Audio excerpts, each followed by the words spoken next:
పొగరుగా నిలిచిన జెండా మనదే.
అన్నంలో ఉంటాడు, కడుపుని నిన్నోడికి కళ్ళల్లో ఉంటాడు. అయినా వ్యవసాయం వ్యాపారం కాదురా, మనల్ని బ్రతికించడం కోసం.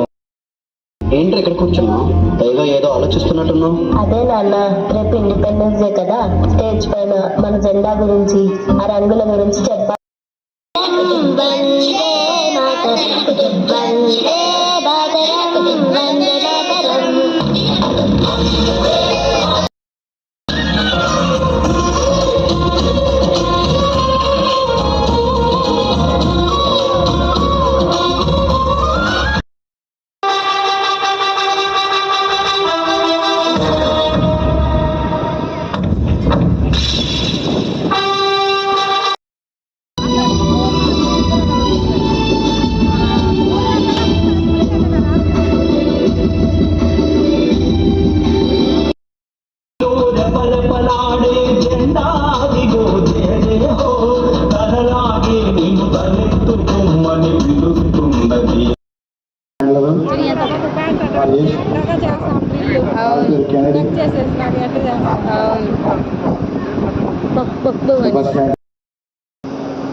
ఇప్పుడు దీని ఉద్దేశం అంటే మన ముందర ఎంతో ప్రమాద రక్షణ ఈ బాధ్యత మేము తీసుకుంటామని గౌరవ ముఖ్య అతిథి గారికి నమస్కారం చెప్తున్నాయి.